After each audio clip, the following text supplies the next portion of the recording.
ओम नमो भगवते वासुदेवाय। राधे राधे। जय श्री कृष्ण। आप सभी का दिन शुभ एवं मंगलमय हो। भगवान की कृपा आप पर और आपके परिवार पर सदैव बनी रहे। भगवान की कृपा से सभी मनोकामनाएं पूर्ण हो। आज हम सुनेंगे कार्तिक मास महात्म अध्याय 6। आज की कथा का शुभारंभ करने से पहले हम आपको एक कहानी सुनाते हैं। कार्तिक स्नान की कहानी बहुत समय पहले की बात है। किसी गांव में एक सास बहू रहती थी। कार्तिक का महीना आया तो सारे गांव वाले कार्तिक नहाने गंगा जी जाने लगे। तो सास ने सोचा कि मैं भी चली जाती हूँ। बहू से बोली, बहू मैं कार्तिक नहाने गंगा जी जा रही हूँ। तब बहू ने पूछा कि माताजी कार्तिक नहाने से क्या होता है। तब सास बोली कि कार्तिक नहाने से, कार्तिक में पूजा करने से सारी मनोकामनाएं पूरी हो जाती है।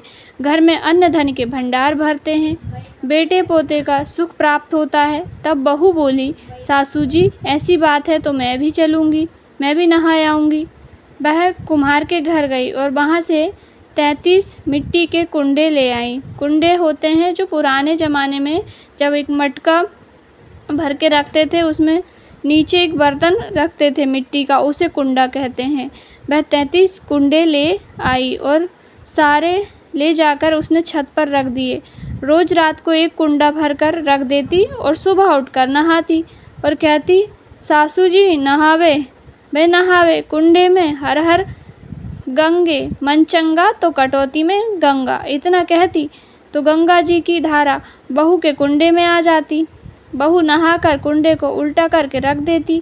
एक दिन सासू जी गंगा जी में नहा रही थी तो सासू जी का नग गंगा जी में गिर गया। घर पर बहू नहा रही थी, कहने लगी, हे गंगा मैया आप अपनी धारा मेरे कुंडे में ले आओ। उसने यह बात बोली, सासू नहावे बहू नहावे कुंडे मन चंगा तो कटौती में गंगा, हर हर गंगे। इतना बोलना था कि गंगा जी की धारा उसके कुंडे में आ गई। वह नहाने लगी और उसकी सास के जो नग उसके गंगा जी में गिरा था वह उसके हाथ में कुंडे में नहाने में आ गया। बहू ने नथ देखी तो पहचान ली, सोचने लगी यह तो मेरी सास की नथ है। ऐसा कहते कहते कार्तिक का महीना पूरा हो गया। सासू जी गंगा जी से वापस आई तो बहू सासू जी का सामान लेने गई। उसने सासू जी की नथ पहन रखी थी। सास की नज़र बहू पर पड़ी तो उसने अपनी नथ पहचान ली, सोचने लगी यह मेरी नथ है। बहू से पूछा, यह मेरी नथ है, मेरे पास तेरे पास कैसे आई। तब बहू बोली, सासू जी आप तो नहाने बैठे थे, मैं कुंडे में रोज़ नहाती थी। राधा दामोदर जी का नाम लिया जिससे रोज़ गंगा मैया की धारा मेरे कुंडे में आ जाती थी। यह नथ उसी धारा में बहकर आ गई और मुझे मिल गई। अब सास बोली, ठीक है बेटी, मैंने कार्तिक नहाया है, मुझे उसका उद्यापन करना है, ब्राह्मणों को भोजन कराना है। बहू बोली कि जी आप 4 ब्राह्मणों को भोजन करा देना, मेरे भी 2 ब्राह्मण जिम्मा देना क्योंकि मैं भी कार्तिक नहाई हूँ। तब सास बोली, तू कहाँ से कार्तिक नहा ली, कहाँ से गंगा जी नहा ली। तब बहू ने कहा, आओ सासू जी ऊपर चलो मैं दिखाती हूँ।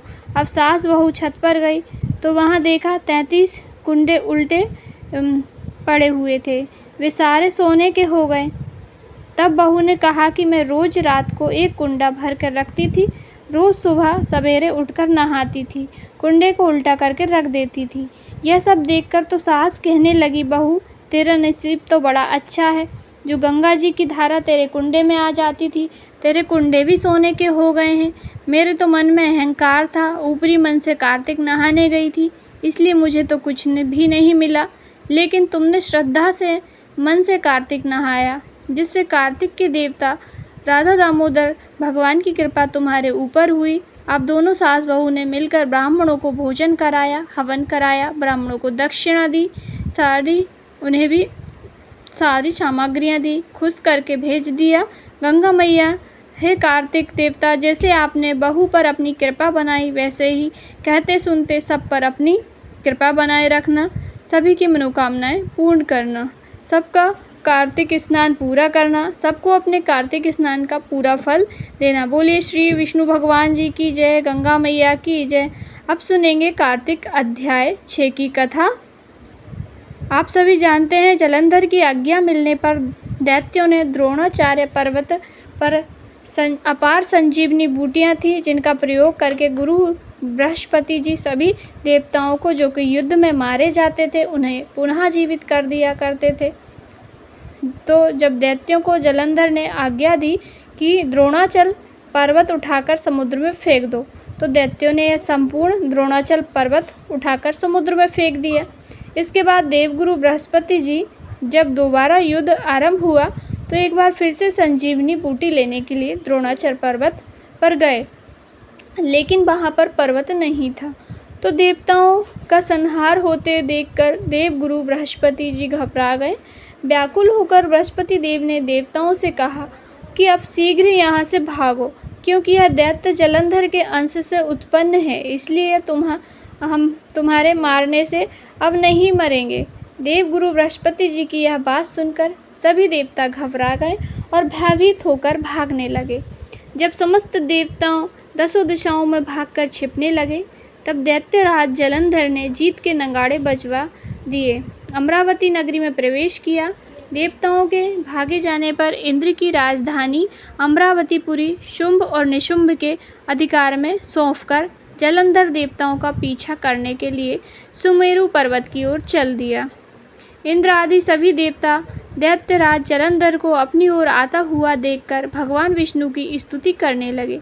वे नतमस्तक होकर विनीत भाव से बोले, मच्छ कच्छ आदि अनेक रूप धारण करने वाले, अपने भक्तों को दुखों से मिटाने वाले, सारी सृष्टि का पालन और संहार करने वाले, शंख चक्र गदा और पद्म को धारण करने वाले प्रभु, आपको बारंबार नमस्कार है। हे लक्ष्मी नारायण, दैत्यों का नाश करने वाले, हे पीताम्बरधारी, हे शरणागत के रक्षक, आपको नतमस्तक नमस्कार है। जलंधर नामक दैत्य से पीड़ित होकर हम देवताओं के समस्त संताप को हरने वाले, हम चंद्र सूर्य 2 नेत्रों वाले आपको नमस्कार करते हैं। जो कोई भगवान की इस संकट नाशन स्तुति को पढ़ता है, उसे समस्त संकट भगवान स्वयं दूर कर देते हैं। सो हे राजा पृथ्वी, भगवान देवताओं की स्तुति सुनकर और उनके महान दुखों को देखकर शीघ्रता से उठकर और गरुड़ पर सवार होकर जाने लगे। तब लक्ष्मी जी ने प्रभु से कहा, आप कहाँ जा रहे हैं? तब भगवान श्री हरि विष्णु ने उत्तर दिया कि तुम्हारे भाई जलंधर के भय से भयभीत तथा पीड़ित देवताओं की सहायता करने के लिए मैं जा रहा हूँ। प्रभु की यह बात सुनकर लक्ष्मी जी कहने लगी, भगवान, मैं तो आपकी परम प्रिय हूँ, फिर आप मेरे भाई को कैसे मार सकते हैं? भगवान ने कहा, देवी, शंकर जी से उत्पन्न और ब्रह्मा जी के वचन के कारण हम जलंधर को कदापि नहीं मारेंगे। लक्ष्मी जी को इस प्रकार समझाकर शंख चक्र खड्ग लेकर भगवान विष्णु जलंधर से युद्ध करने के लिए युद्ध भूमि में पहुंच गए। उस समय बहुत से दैत्य गरुड़ के पंखों के वेग के सारे पवन से पीड़ित दैत्यों को देखकर जलंधर को अत्यधिक क्रोध में आ गया। यह स्वयं भगवान विष्णु के सामने युद्ध करने के लिए आ गया। उस समय जलंधर और भगवान विष्णु ने घोर युद्ध हुआ। उस समय बाणों से आकाश ढक गया। तब भगवान विष्णु ने जलंधर के रथ का ध्वज छत्र और बाण काट डाले, रथ के सभी घोड़ों को भी मार डाला। यह देखकर जलंधर ने गरुड़ के मस्तक पर गदा से जोरदार प्रहार किया, जिससे गरुड़ देव मूर्छित हो गए। तब भगवान विष्णु ने अपनी तलवार से जलंधर की उस गदा को ही काट डाला। इसके बाद तो जलंधर और भगवान विष्णु में कई वर्षों तक मल्लयुद्ध होता रहा।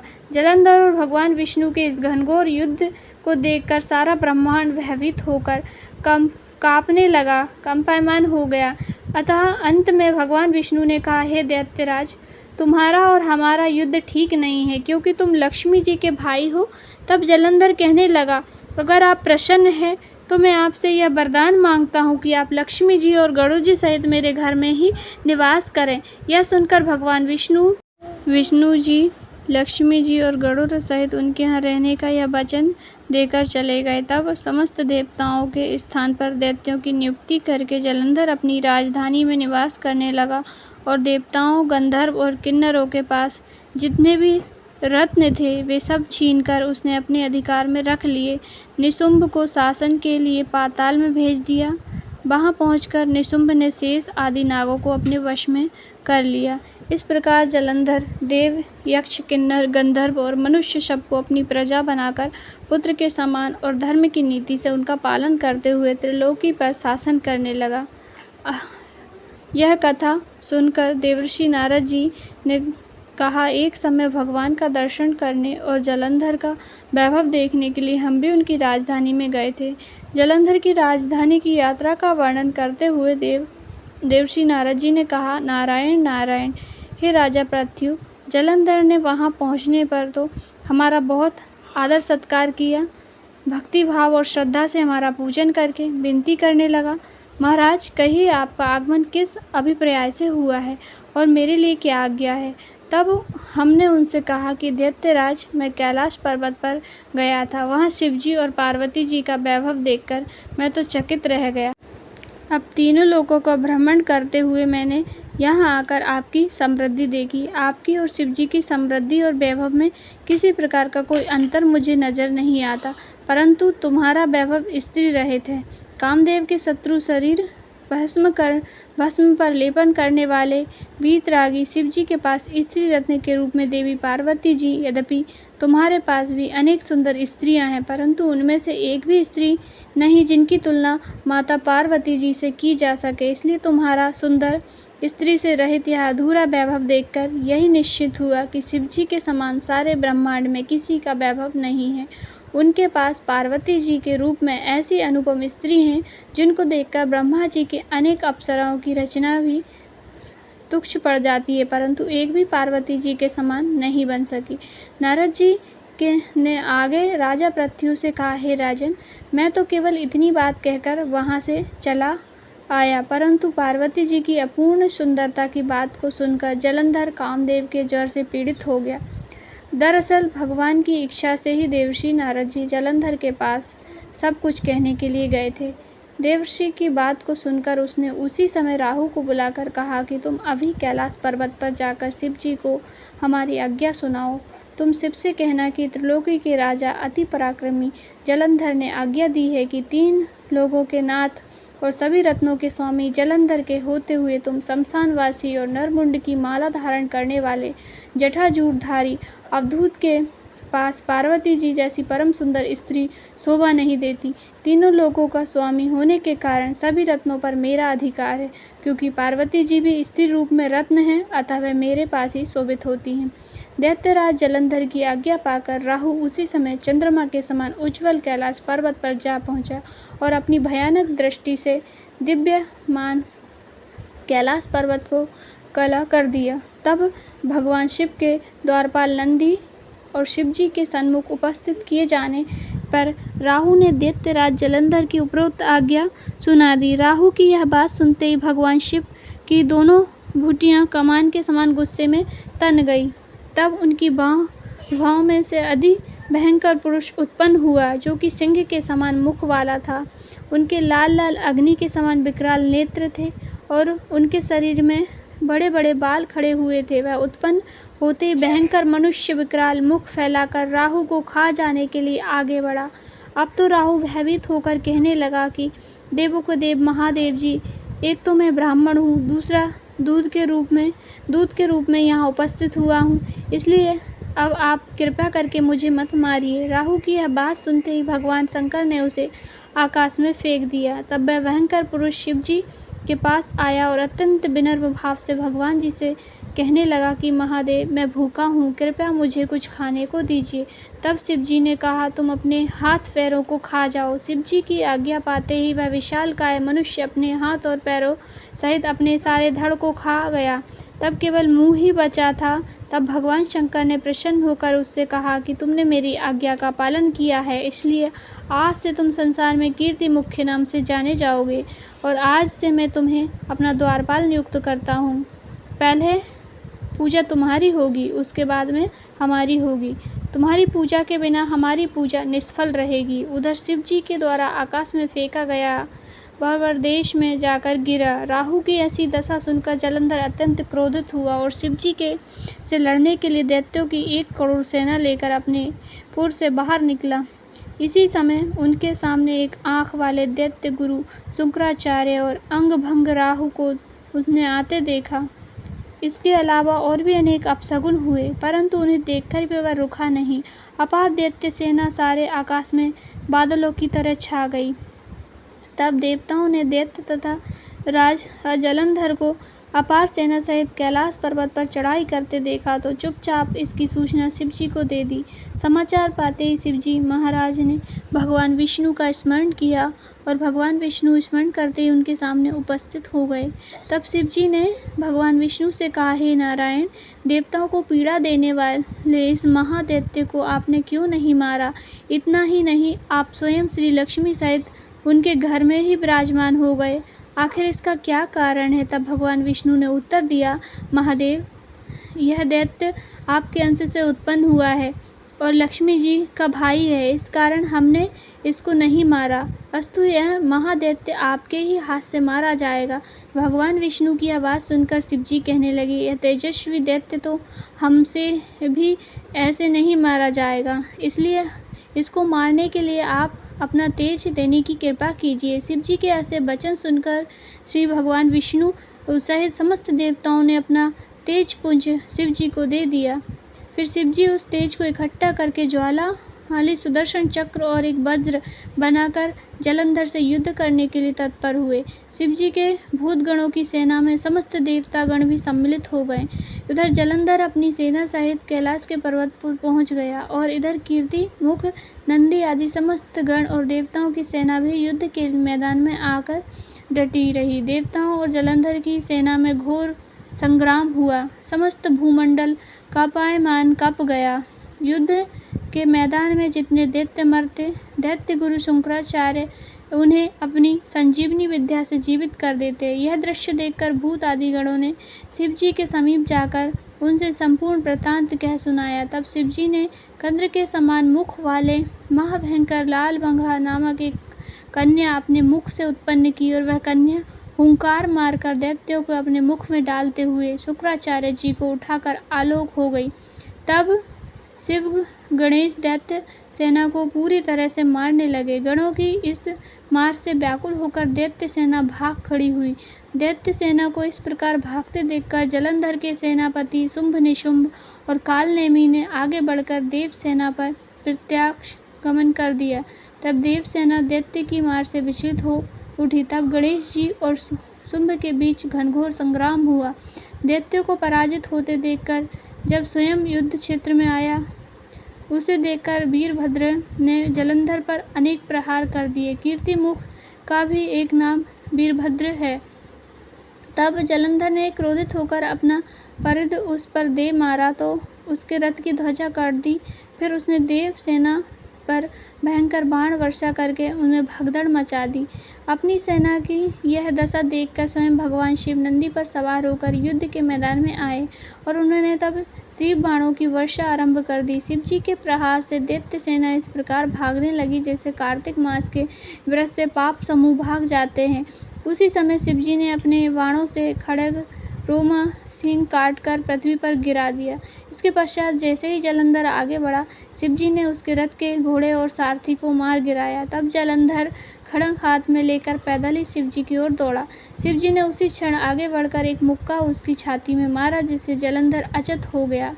अब जब जलंधर ने देखा कि शिवजी तो अजय हैं, तो उसने गंधर्व माया रच डाली। गंधर्व और अप्सराएं युद्ध क्षेत्र में नृत्य और गायन करने लगी। शिवजी भी इस माया में फंसकर नाचने और गाने लगे। शिवजी को इस माया में फंसा हुआ देखकर जलंधर महादेव जी का रूप धारण करके देवी पार्वती के पास गया और उनका सुंदर रूप देखकर कामातर हो गया। पार्वती जी शिवजी को आया देखकर खड़ी हो गई, परंतु तुरंत ही इस राक्षसी माया को पहचान कर वहां से अंतर्ध्यान हो गई। तब निराश जलंधर पुनः युद्ध क्षेत्र में आ गया। उधर जलंधर के आगे चले जाने पर पार्वती जी ने जैसे ही भगवान विष्णु का स्मरण किया, वे तत्काल उपस्थित हो गए और उन्होंने जलंधर के शीघ्र मारे जाने का आश्वासन दिया। भगवान विष्णु अब विचार करने लगे कि जलंधर ने तो स्वयं ही अपनी मृत्यु का रास्ता बता दिया। वह दुष्ट वृंदा के पति व्रत धर्म के कारण मर ही नहीं रहा था। इसलिए देवताओं ने अपने भक्तों की रक्षा के लिए ही हमको ही वृंदा को धर्म से डिगाने का घोर पाप कर्म करना पड़ेगा, क्योंकि ऐसा किए बिना तो यह दुष्ट मरेगा नहीं। इतनी देर में शिवजी भी राक्षसी माया से मुक्त हो गए। जलंधर को आया देखकर उस पर बाण वर्षा करने लगे। इसके बाद जो कुछ भी हुआ उसका वृत्तांत आप आने वाले अध्याय से सुनिए। अब कथा संपूर्ण हुई। सभी मिलकर बोलिए भोलेनाथ भगवान की जय, बृहस्पति महाराज की जय। ओम नमो भगवते वासुदेवाय।